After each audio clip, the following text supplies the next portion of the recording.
जय हिंद साथियों। आइए आज के वीडियो में हम लोग समझते हैं कि अवतल तथा उत्तल दर्पण में A=R/2 साबित कैसे करेंगे। मैं बहुत ही आसान तरीका में आपको अवतल तथा उत्तल दर्पण में A=R/2 साबित करने को सिखाऊंगा। तो चलिए शुरू करते हैं आज की वीडियो की।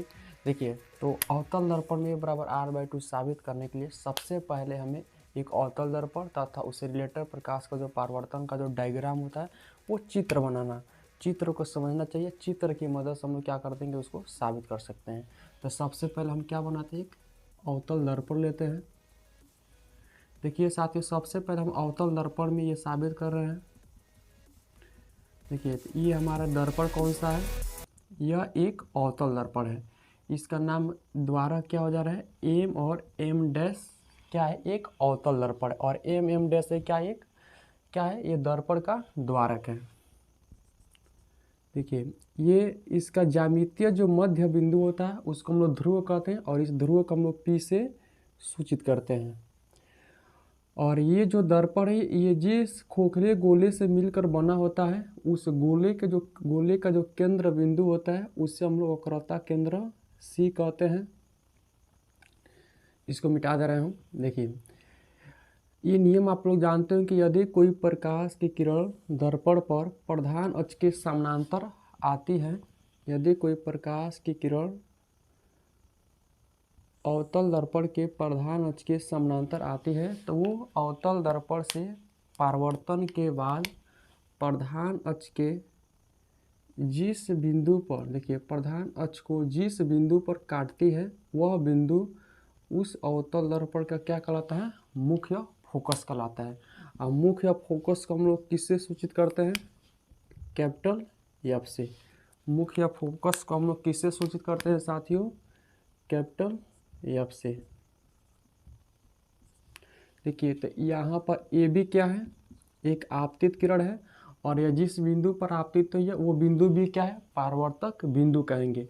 और यहाँ से किरण टकरा कर क्या हो रही है, वापस मुख्य फोकस होते वापस लौट जा रही है। तो वापस लौट जाने वाली किरण क्या होती है, परावर्तित किरण। तो ये हमारी कौन सी किरण है, ये आपतित किरण है, आपतित किरण। और ये कौन सी किरण है साथियों, परावर्तित किरण। ओके। अब देखिए, परावर्तक जो बिंदु होता है उस पर हम लोग क्या डालते हैं, लंब डालते हैं। कहाँ से लंब डाला जाता है, तो लंब हमेशा याद रखें, लंब हमेशा वक्रता केंद्र पर डाला जाता है। तो अभिलंब तथा आपतित किरण के बीच, ये आपतित किरण है, ये अभिलंब। तो अभिलंब और आपतित किरण के बीच जो कोण बनता है वो होता है आपतन कोण I। अभिलंब तथा परावर्तित किरण के बीच जो कोण बनता है वो होता है परावर्तन कोण R। ओके, चलिए हम लोग A=R/2 स्टेप बाय स्टेप से साबित करते हैं। तो सबसे पहले इस पर हम क्या करेंगे, परावर्तन का नियम लगाएंगे। परावर्तन के नियम से, परावर्तन के नियम से,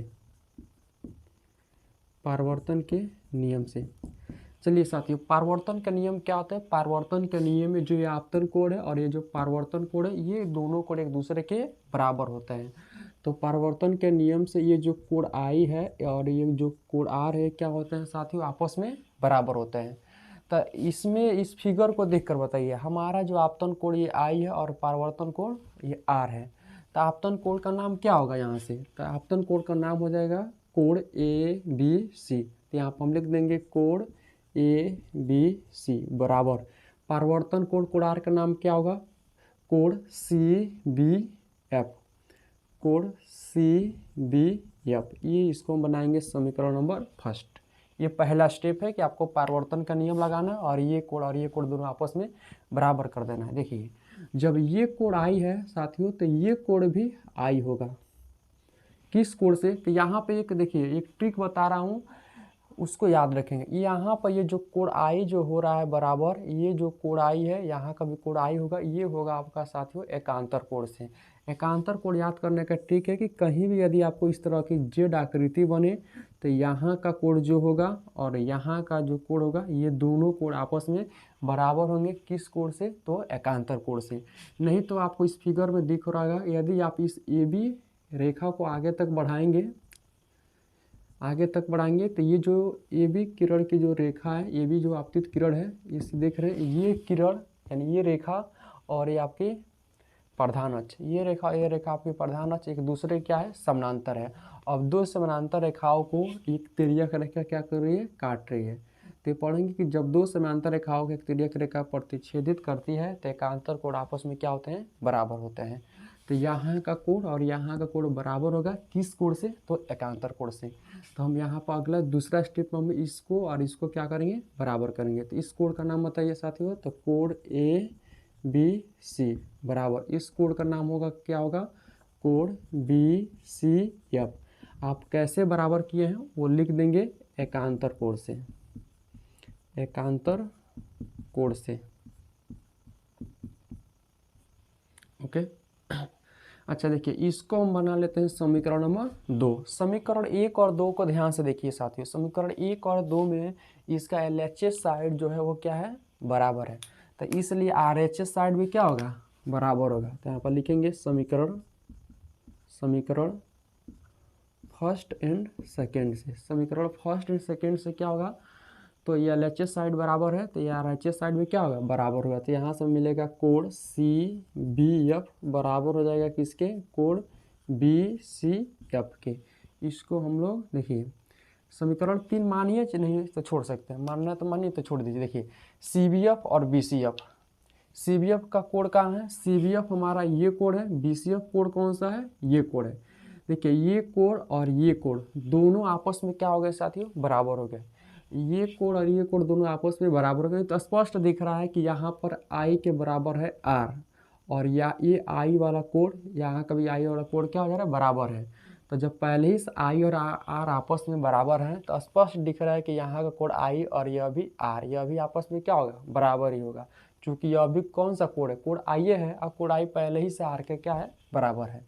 देखिए तो ये बीच वाला जो त्रिभुज दिख रहा है इसके दो कोण आपस में क्या हो गए, बराबर हो गए। ये हमारा तीसरा स्टेप है साथियों, कि सबसे पहले हम ये कोण और ये कोण बराबर करना है पहला स्टेप में। दूसरे स्टेप में इस कोण को आपस में क्या करना है, बराबर करना है। और तीसरे स्टेप में क्या करना है, इससे हमें एक समद्विबाहु त्रिभुज बना देना है। चलिए यहाँ पर हम लिखेंगे कि जो हमारा त्रिभुज BCF, त्रिभुज BCF क्या है साथियों, एक समद्विबाहु त्रिभुज है। चूंकि त्रिभुज BCF एक समद्विबाहु त्रिभुज है। आप जानते होंगे जब समद्विबाहु त्रिभुज होता है तो उनके दो कोण क्या होते हैं, आपस में बराबर होते हैं। और इनमें जो दो कोण बराबर होते हैं उन कोणों के सामने वाली जो भुजाएं होती है वो आपस में क्या होती है, बराबर होती है। ये समद्विबाहु त्रिभुज है तो इन कोणों के आमने सामने वाली भुजाएं क्या होगी, बराबर होगी। तो कोण R की सामने की भुजा का नाम बताइए, इसलिए हम लिखेंगे इस कोण के सामने वाली भुजा क्या हो जाएगी, CF। ये बराबर होगा किसके, कोण I वाले के सामने वाली भुजा का नाम बताइए, BF। तो CF के बराबर हो जाएगा BF। इसको मानेंगे समीकरण नंबर 3। ये हमारा हो गया समीकरण नंबर 3। CF और BF क्या है, ये बराबर होंगे। कैसे बराबर हुए हैं, चूंकि ये समद्विबाहु त्रिभुज है तो इनके कोणों के आमने सामने की भुजाएं क्या होंगी, बराबर होगी। देखिए अगला स्टेप है हमारा चौथा स्टेप। तीसरा स्टेप तक तो हमारा था कि हमें इसे तो समद्विबाहु त्रिभुज बना दिया। चौथा स्टेप में क्या करेंगे, ये जो बिंदु B है और ये बिंदु P है एक दूसरे के काफ़ी निकट होते हैं। काफ़ी निकट क्यों होते हैं, क्योंकि हमें जो हमारा जो दर्पण होता है ये दर्पण का द्वारक बहुत ही छोटा होता है। जब दर्पण का द्वारक बहुत ही छोटा रहे, मतलब बहुत छोटा दर्पण रहेगा, तो ये जो आपकी बिंदु B है ये कुछ इस तरह से रहेगा। ये जो बिंदु B दिख रहा है और यहाँ का बिंदु P एक दूसरे के काफ़ी क्या होगा, निकट होगा। जब एक दूसरे के काफ़ी निकट होंगे तो ये जो भुजा है और ये भुजा है आपस में क्या होंगी, बराबर होंगी।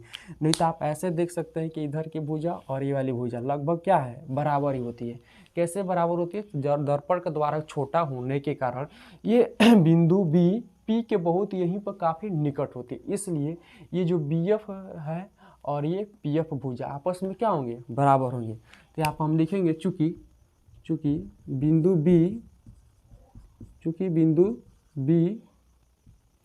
बिंदु P के काफ़ी निकट है। देखिए बिंदु B और P के काफ़ी निकट होंगे तो क्या होगा, इसलिए ये बी एफ बराबर होगा किसके, पी एफ के। तो यहाँ पर हम लिखेंगे पी एफ बराबर होगा किसके, बी एफ के। इसको मानेंगे समीकरण नंबर 4। साथियों समीकरण 3 और 4 को ध्यान से देखेंगे तो 3 और 4 में क्या बराबर है, आर एच एस साइड इसका बराबर है। तो समीकरण 3 और 4 में आर एच एस साइड बराबर है, तो इसलिए समीकरण 3 और 4 से हमारा ये एल एच एस साइड भी क्या होगा, बराबर होगा। तो यहाँ पर लिखेंगे समीकरण 3 एंड 4 से क्या होगा, तो सी एफ बराबर हो जाएगा किसके, पी एफ के। सी एफ के बराबर हो जाएगा पी एफ।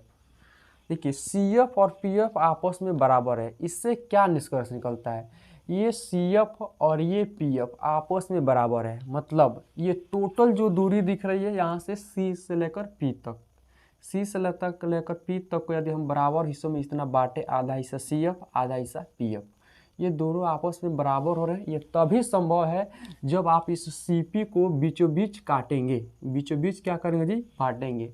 इससे निष्कर्ष निकलता है कि जो ये सी पी है, ये सी पी का मध्य बिंदु क्या जी, एफ है। इसीलिए इधर का आधा हिस्सा सी एफ और इधर का आधा हिस्सा पी एफ आपस में बराबर हो रहा है।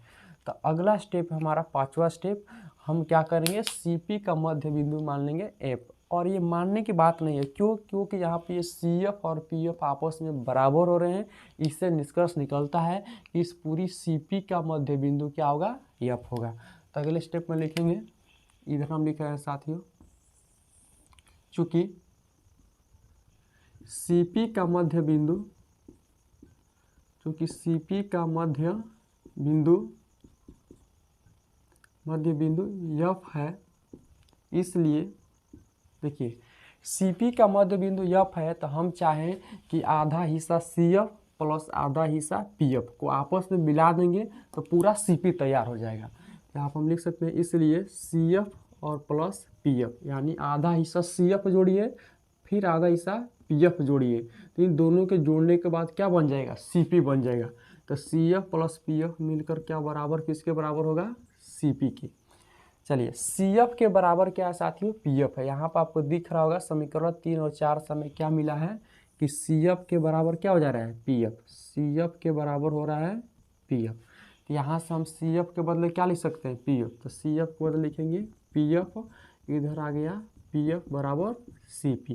पी एफ मिलकर कितना पी एफ, 2 पी एफ बराबर सी पी। चलिए साथियों आप लोग जानते होंगे कि पी से लेकर एफ तक की दूरी, यानी ध्रुव से तथा मुख्य फोकस के बीच की जो दूरी होती है उसे हम लोग मुख्य फोकस दूरी कहते हैं। पी से एफ तक के बीच की दूरी को क्या कहते हैं, फोकस दूरी, और इसे स्मॉल एफ से सूचित करते हैं। यदि हम चिन्ह परिपाटी का ध्यान रखें तो इधर की दूरी क्या होगी, ऋणात्मक होगी, तो ये माइनस एफ हो जाएगा। ओके, सी से लेकर पी तक की जो दूरी होती है वक्रता त्रिज्या आर होती है। सी से लेकर पी तक की दूरी क्या होती है, वक्रता त्रिज्या आर। यदि हम चिन्ह परिपाटी का ध्यान दें तो इधर बाएं तरफ की दूरी क्या होती है, ऋणात्मक होती है। यहाँ से सी पी की जो दूरी मिलेगी वो हो गई वक्रता त्रिज्या आर, और ये क्या होती है, ऋणात्मक। तो इधर मिलेगा -2f बराबर आर। ये माइनस क्या हो जाएगा, कट जाएगा, और 2 को इधर भेज दीजिए तो एफ बराबर r/2 ये साबित हो गया।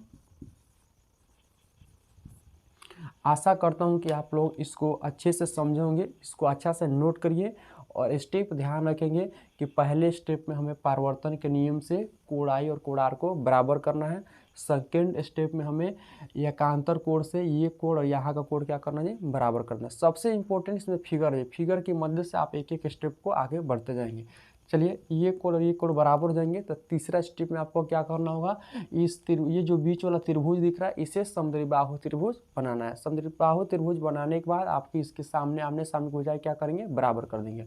चौथा स्टेप में क्या करना चाहते हैं, चौथे स्टेप में ये दर्पण के द्वारा छोटा होता है, इसलिए बिंदु बी और पी को काफ़ी निकट मानेंगे और ये वाली भुजा क्या करेंगे, आपस में बराबर कर देंगे। लास्ट स्टेप से पाँचवा स्टेप में क्या होगा आपका, ये सी एफ और पी एफ आपस में जब बराबर मिलेगा तो यहाँ पर हम क्या करेंगे, सी पी का मध्य बिंदु एफ मानेंगे और इधर के हिस्सा सी एफ प्लस इधर के हिस्सा पी एफ, ये मिलकर पूरा सी पी बन जाएगा। और C F plus P F, तो यहाँ से हम फिर सी एफ मतलब क्या रख देंगे पी एफ, तो 2 पी एफ बराबर सी पी। हाँ, यहाँ पर देखिए चूँकि चिन्ह परिपाटी में आपका इधर अवतल दर्पण या कोई भी दर्पण हो, वो बाएं तरफ की जितनी भी दूरी ली जाती है वो ऋणात्मक ली जाती है, तो इसलिए हमने फोकस दूरी को ऋणात्मक में लिया है। वक्रता त्रिज्या भी किधर है, इधर है बाएं तरफ, इसलिए इसकी अभी दूरी क्या हो जाएगी ऋणात्मक में। और ऋणात्मक में ले रहे हैं तभी माइनस माइनस क्या हो जा रहा है कट जा रहा है, तो हमारा ये बराबर r/2, फिर उतना ही आंसर आ रहा है। तो ये हमारा साबित हो गया अवतल दर्पण में बराबर r/2। आप इसे नोट करिए। मैं एक और तरीका बताता हूँ, यदि आप त्रिकोणमिति का फॉर्मूला आता है, यदि आप त्रिकोणमिति अच्छे से समझते हैं तो त्रिकोणमिति की मदद से आप इस a बराबर r/2 को मात्र 4 से 5 लाइन में आप इसको साबित कर सकते हैं। तो इसको नोट करेंगे, मैं वो वाला आपको अच्छा सा ट्रिक बताता हूँ कि आप दूसरे तरीके से साबित कैसे करेंगे।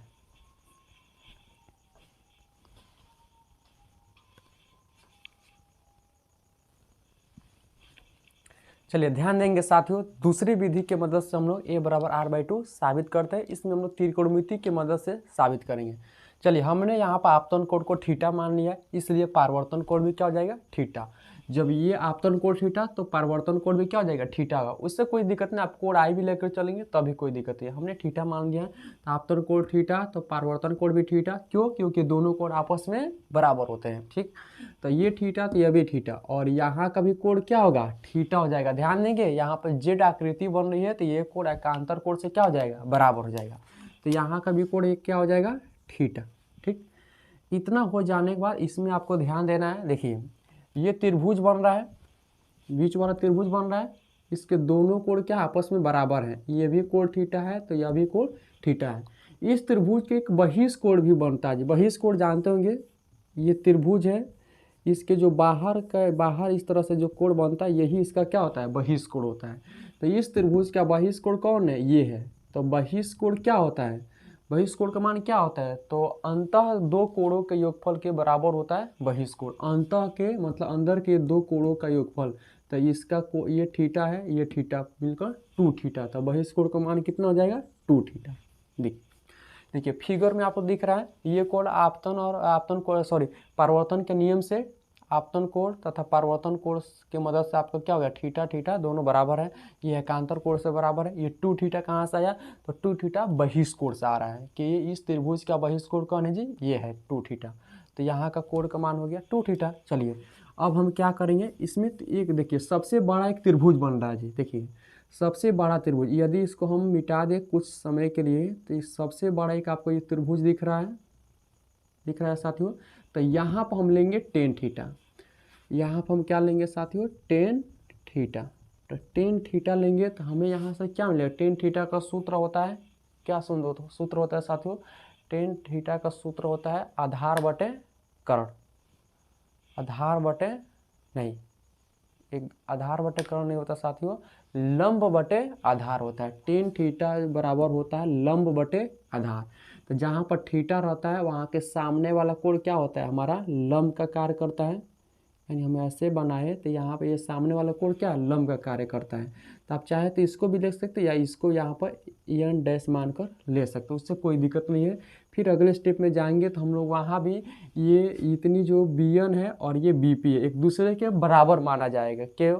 क्योंकि एन और पी एक दूसरे क्या होता है काफ़ी निकट होता है। तो डायरेक्ट हम ये बी एन न लेकर डायरेक्ट बी पी लेकर चलते हैं, चूँकि बी एन डैश जो होगा ये आगे जाकर बी पी के बराबर हो जाता है। क्यों? क्योंकि एन और एन डैश और पी एक दूसरे के काफ़ी निकट होते हैं इसलिए। तो डायरेक्ट हम बी पी लेकर चलते हैं। देखिए तो इस कोण के सामने वाले भुजा ये है, तो ये क्या हो जाएगी लंब। तो टेन थीटा बराबर मिलेगा बी पी, नीचे वाली भुजा क्या हो जाएगी आधार, तो बी पी बटे सी पी। देखिए इसमें थोड़ा सा लिमिट आ जाता है।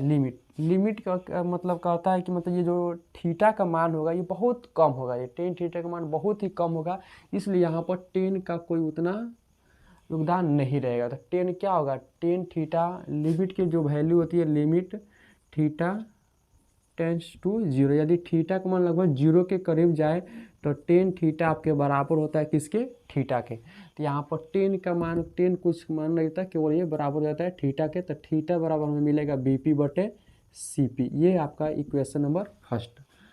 देखिए अब दूसरा एक त्रिभुज बन रहा था साथियों, यहाँ पर 2 थीटा मान था। दूसरे त्रिभुज में वही कार्य करेंगे। दूसरे त्रिभुज में क्या करेंगे, यहाँ पर 10 लेंगे, यहाँ पर 10 लेंगे तो यहाँ पर थीटा का मान कितना है 2 थीटा, तो 10 2 थीटा बराबर, यानी यहाँ पर हमने 10 थीटा रख दिया है। तो सामने वाले भुजा क्या हो जाएगी लंब, तो यहाँ से मिलेगा 10 2 थीटा बराबर बीपी बटे, और ये भुजा आधार बीपी बटे पीएफ, एफपी या पीएफ कहिए। चलिए ये हो गया समीकरण 2। चलिए ध्यान देंगे साथ, यहाँ पर थीटा का मान आपको दिख रहा है, थीटा का मान कितना है बीपी बटे सीपी। इस समीकरण 1 से थीटा का मान लाकर हम 2 थीटा में क्या करेंगे रख देंगे। 10 2 थीटा बराबर है साथियों बीपी बटे पीएफ, और थीटा का मान समीकरण 1 से भर देंगे इसमें।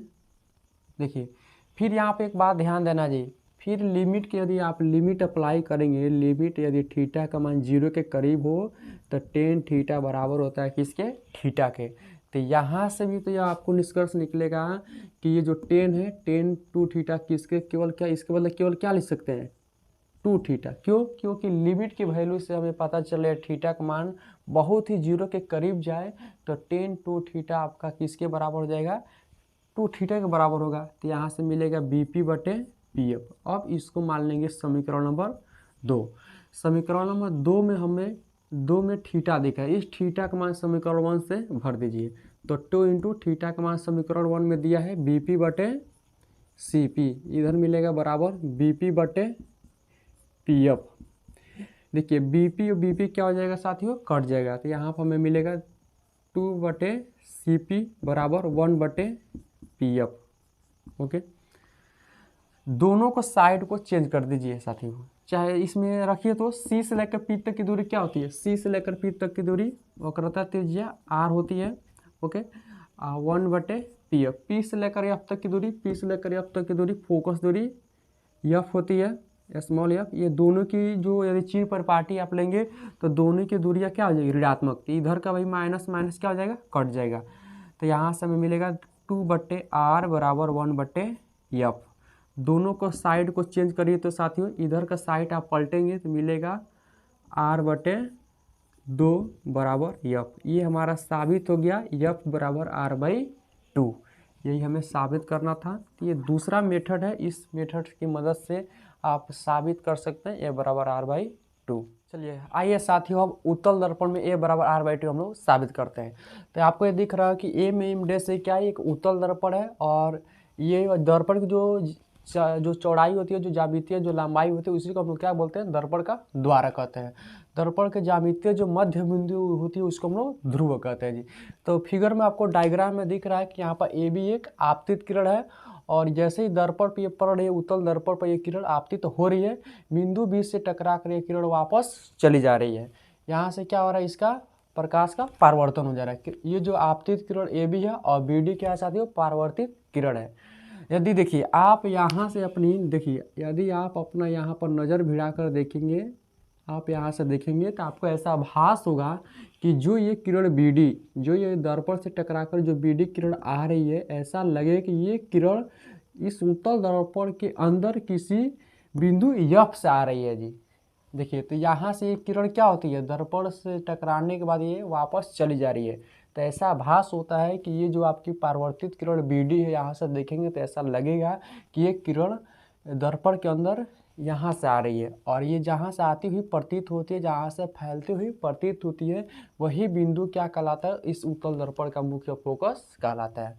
तो चलिए हम लोग साबित करते हैं। और यहाँ पर ये देखिए इसके वक्रता केंद्र पर एक लंब डाला गया है NBC। NBC जो रेखा दिख रही है क्या है अभिलंब है।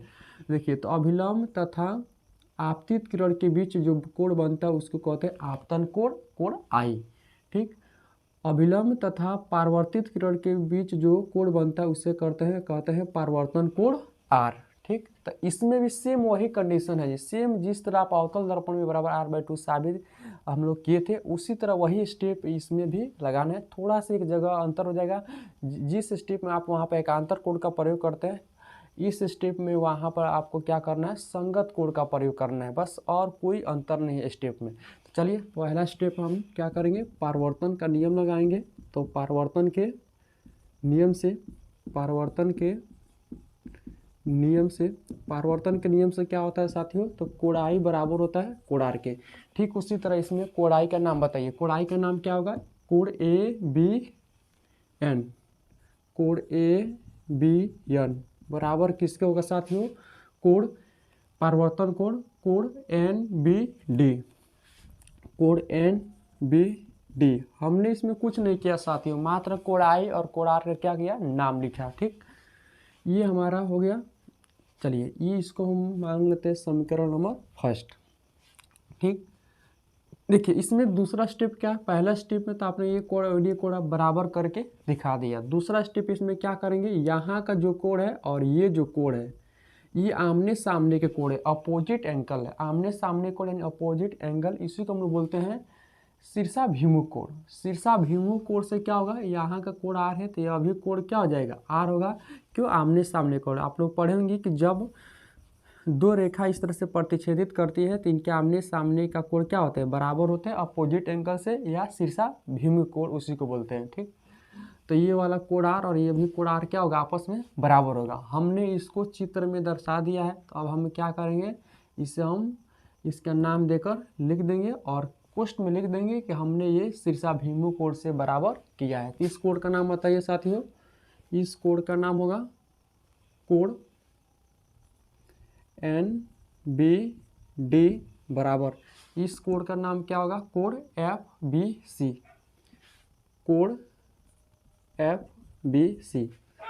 साथियों ऐसा कर सकते हैं ना, हम चाहे तो पहले कोण एफ बी सी लिख सकते हैं, इस साइड में हम चाहे तो कोण एन बी डी लिख सकते हैं। इधर हम कर दे रहे हैं कोण एफ बी सी बराबर, इधर कर दे रहे हैं कोण एन बी डी। ये क्यों किया है, ताकि आपको इसको मान रहे हैं समीकरण नंबर 2 और समीकरण 1 और 2 में आप देख रहे हैं कि इसका RHS बराबर है। हाँ, RHS बराबर करने के लिए ऐसा किए हैं कि आपको स्पष्ट रूप से दिखे कि यह कोण भी और ये जो बराबर है इसके बराबर यह भी कोण हो जाएगा, यानी यहाँ का कोण आई और ये कोण आपस में क्या होंगे, बराबर होंगे। तो ये हमने देखिए ये हमने किस तरह से बराबर किया है, कोण एफ बी सी कोण एन बी डी हमने बराबर किया है किस तरह से, तो शीर्षाभिमुख कोण से। तो हम कोष्ठ में लिख देंगे शीर्षाभिमुख कोण से, शीर्षाभिमुख कोण से। ठीक, चलिए साथियों समीकरण 1 और 2 से, समीकरण 1 और 2 से हमें क्या मिलेगा, कोण ए बी एन बराबर होगा कोण एफ बी सी। ये हमारा बन गया समीकरण नंबर 3। ठीक, यानी कोण ए बी एन, ये वाला कोण और ये वाला कोण आपस में क्या होगा, बराबर होगा। नहीं तो स्पष्ट दिख रहा है कि आई के बराबर है आर, तो यहाँ भी आगे आर, तो यह भी तो आर आई के बराबर होगा, बिल्कुल होगा। चलिए देखिए यहाँ का कोण आर तो हमने बराबर कर दिया, ये हमारे 2 स्टेप होंगे। तीसरा स्टेप क्या है, ये जो कोण आई दिख रहा है, यहाँ का जो कोण दिख रहा है यह भी कोण आई होगा। अब ये कैसे कोण आई होगा, यदि इस आपतित किरणों को हम लोग इमेजिनरी लाइन की मदद से इस तरह से आगे बढ़ाएं तो ऐसा लगेगा या ऐसा दिख रहा है कि आपकी ये जो रेखा है और ये रेखा है प्रधान अक्ष, ये दोनों एक दूसरे के समानांतर है और 2 समानांतर रेखाओं की ये जो एन बी सी जो आपको अभिलंब दिख रहा है, ये इससे क्या कर रही है, प्रतिच्छेदित कर रही है। तो जब 2 समांतर रेखाओं को कोई तिर्यक रेखा प्रतिच्छेदित करे तो वहाँ का ये वाला कोण और फिर ये वाला कोण किस कोण से बराबर होते हैं, संगत कोण से क्या होते हैं साथियों, बराबर होते हैं। तो ये वाला कोण आई है तो ये वाला भी कोण क्या होगा, आई होगा। किस कोण से, तो संगत कोण से। तो हम यहाँ पर अब इस कोण और इस कोण को क्या करेंगे, नाम लेकर बराबर कर देना है। तो इस कोण का नाम क्या होगा, कोण ए बी एन बराबर, इस कोण का नाम क्या होगा साथियों, कोण एफ सी बी या बी सी एफ। चलिए बी सी एफ लिख रहे हैं, कोण बी सी एफ, कोण बी सी एफ। ये तो आपको पता होगा कि जहाँ पर हमारा एंगल होता है, कोण होता है, उस लेटर को हम लोग बीच में रखते हैं। चलिए ये हो गया हमारा समीकरण नंबर 4। समीकरण 3 और 4 से ध्यान देंगे साथियों, समीकरण 3 और 4 में आपको क्या दिख रहा है, समीकरण 3 में दिख रहा है कि यह भी इसका LHS जो साइड है, समीकरण 3 और 4 का LHS साइड क्या है, बराबर है, तो इसलिए RHS साइड में क्या होगा, बराबर होगा। तो समीकरण 3 और 4 से बराबर हो जाएगा एफ बी सी बराबर कोण बी सी एफ। ठीक है, देखिए ये बराबर हो गया, यानी एफ बी सी कोण कहाँ है, यहाँ पर है, और कोण बी सी एफ कोण कहाँ पर, यहाँ पर है। देखिए नहीं तो स्पष्ट दिख रहा है कि आई और आर पहले ही से ही बराबर है, तो यहाँ भी आई आ गया, यहाँ भी आर आ गया, और आई आर पहले से जब बराबर है ये है तो यहाँ का कोण क्या होगा, स्पष्ट बराबर होगा।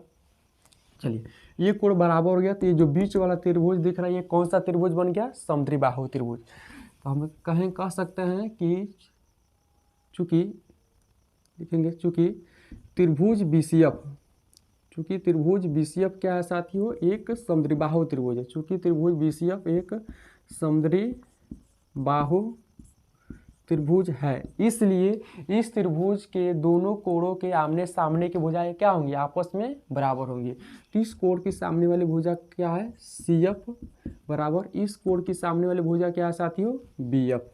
तो सीएफ बराबर होगा किसके, बीएफ के। इसको मानेंगे समीकरण नंबर 5। देखिए सीएफ और बीएफ आपस में बराबर है, तो अगला स्टेप हमारा है कि हमें ये बिंदु बी और पी को काफ़ी निकट मानेंगे, जैसे कि आपने अवतल दर्पण में माना था कि ये जिसका ये देखिए इसके बाद से जितने आगे स्टेप होंगे, देखिए जैसे ही आपने त्रिभुज समद्विबाहु कर दिया, इसके आगे सेम आपको उसी अवतल दर्पण में जैसे साबित कर रहे थे वैसे ही कर देना है। तो देखिए बिंदु बी और पी एक दूसरे क्या है, काफ़ी निकट होंगे। क्यों, क्योंकि ये दर्पण का द्वार बहुत ही छोटा होता है। चलिए चूँकि बिंदु बी पी के काफ़ी निकट है। चलिए साथियों ध्यान देंगे, बिंदु बी और पी के काफ़ी निकट है तो क्या होगा, इसलिए पी एफ बराबर हो जाएगा किसके साथियों, बी एफ के। तो पी एफ बराबर होगा बी एफ के, इसको मानेंगे समीकरण नंबर 6। चलिए देखिए समीकरण 5 और 6 समय क्या मिलेगा, इधर दिख रहा है इधर का RHS बराबर है, इसलिए LHS भी बराबर होगा। तो समीकरण 5 और 6 से बराबर हो जाएगा CF बराबर होगा किसके साथियों, PF का। CF और PF बराबर होने से क्या निष्कर्ष निकलता है कि CF और PF किधर है, CF और PF। देखिए CF और PF बराबर होने का अर्थ है कि इस पूरे CP का मध्य बिंदु क्या है, F है। ये तभी संभव है जब हम CP को बीचों बीच में से काटेंगे, बीचों बीच भाग में से बांटेंगे, मतलब मध्य बिंदु लेकर, तभी आधा हिस्सा CF फिर आधा हिस्सा PF आपस में क्या होगा, बराबर होगा। तो हम लिखेंगे अतः CP का मध्य बिंदु